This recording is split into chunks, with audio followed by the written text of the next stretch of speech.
naik terus terus. Oke, stop. Halo, assalamualaikum warahmatullahi wabarakatuh. Selamat pagi urat pemimpinan masyarakat YouTube.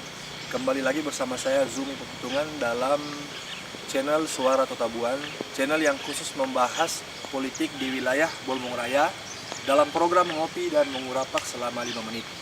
Pagi ini kita mendapatkan kesempatan untuk berkunjung ke kediaman salah seorang tokoh pemuda yang merupakan anggota legislatif Dapil Kota Mobagu Timur Utara, yakni Utak Dani Iqbal Mokobinta. Untuk lebih jelasnya, ayo kita langsung ke dalam. Dance. Let me see you move. Come on, come on, come on. Dance. Let me see you move.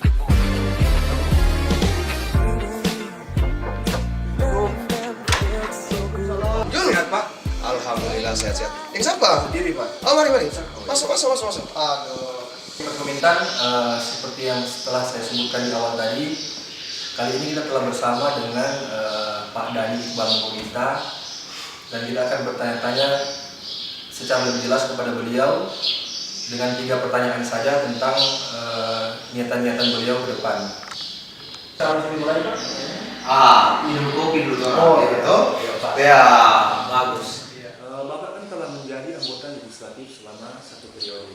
Ya. Nah, selama duduk di kursi legislatif, apakah Bapak merasa bahwa janji-janji kampanye Bapak 5 tahun yang lalu itu telah terrealisasi semuanya atau seperti apa keadaannya, Pak?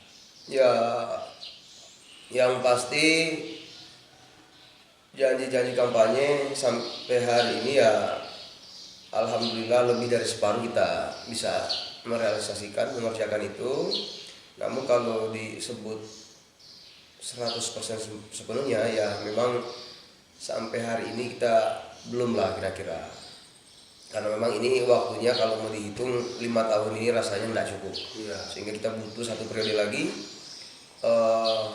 untuk mengerjakan itu, walaupun memang di satu sisi dinamika pemerintah juga harus dipahami bahwa yang mengeksekusi program merencanakan juga lebih besar domainnya ke eksekutif. Nah, tugas DPR ini kan ikut mengawasi terus memastikan program-program dan kegiatan pemerintahan ini berjalan. Sehingga memang di hubungan antara DPR dengan eksekutif secara kelembagaan memang ada dinamika juga. Optimisme Bapak menghadapi Pileg 2019 nanti, di mana Dapil Kota Mobagu Timur Utara ini kan sebagian mengatakan merupakan dapil neraka ya dalam tanda kutip. Jadi mengingat juga beberapa calon ini sama-sama memiliki peluang besar untuk terpilih. Bagaimana, Pak? Ya, peluang semua calon saya rasa semuanya berpeluang ya. Kita ketahui juga di dapil ini ya semua kira-kira orang hebat lah yang bertarung dalam tanda kutip. Namun ya satu itu, yang kedua bagi saya kan semua orang juga punya hak untuk mencalonkan diri termasuk dipilih. Nah, soal optimisme ya kita sampai hari ini insya Allah tetap optimis, namun optimisnya juga tidak bisa berlebihan karena nanti jadi takabur kira-kira. Namun kalau saya secara pribadi dan tim prinsipnya kita tetap bekerja, merencanakan ini dengan baik. Kita ya berdoa menjadi penting juga. Pasti. Ya berdoa, bekerja, dan ya kita masih optimis lah. Mudah-mudahan kalau rakyat masih menghendaki ya kita kalau masih diberikan mandat lagi untuk 5 tahun, mudah-mudahan kita akan bekerja lagi. Tentu kan ada evaluasi ya. Ya, proses itu kan alamiah, prosesnya berjalan dan setiap 5 tahun rakyat juga akan mengevaluasi ini. Dan hasilnya nanti akan dilihat pada hari H pemilu 2019. Kita akan mengetahui bersama, Pak, bahwa sektor pendidikan dan kesehatan itu merupakan hal yang penting untuk ditingkatkan di masa mendatang.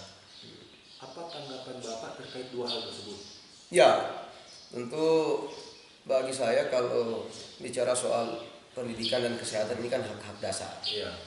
Nah, di perjanjian-perjanjian internasional juga ini menjadi isu utama, dan di kita di Indonesia ini kan sudah diratifikasi lewat Undang-Undang Ekonomi Sosial Budaya yang bicara dua hal prinsip, pendidikan dan kesehatan. Sehingga bagi saya kalau soal pendidikan itu investasi jangka panjang, karena investasi terbesar sebuah negara itu ataupun daerah itu adalah sumber daya manusia.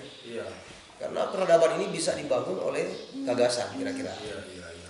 Nah, kita bersyukur pemerintah kota sudah bergerak berapa langkah maju, termasuk sudah kemarin alih kelola. Ya, kita berharap UDK ini ke depan akan menjadi kampus negeri dan kebanggaan kita lah. Kira-kira itu. Yang kedua, soal kesehatan juga memang walaupun sambil jalan antara DPR dan pemerintah kota lagi mencari formulasi yang tepat untuk termasuk mengevaluasi kerjasama dengan pihak-pihak ketiga ini. Karena targetnya kita memastikan layanan kesehatan terhadap masyarakat miskin yang ada di Kota Tahun Baru. Kira-kira seperti itu. Oke, demikian Pak perbincangan singkat kita. Ya. Insya Allah tercapai segala niat dan tujuan ke depan. Amin. Semoga sukses selalu. Ya. Makasih. Oke, Ustadz Kumintan, itulah perbincangan singkat kita tadi bersama Ustadz Dhani Iqbal Nurubinta.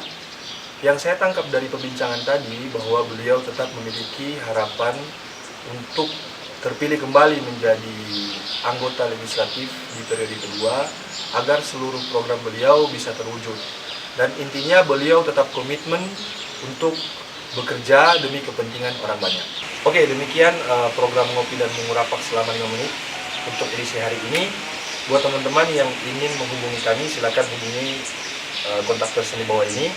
Dan jangan lupa like, comment, and subscribe channel kami Suara Totabuan, program Ngopi dan Mengurapak selama 5 menit. Oke, bersama saya Zumi Pepetungan. Wassalamualaikum warahmatullahi wabarakatuh. Syukur.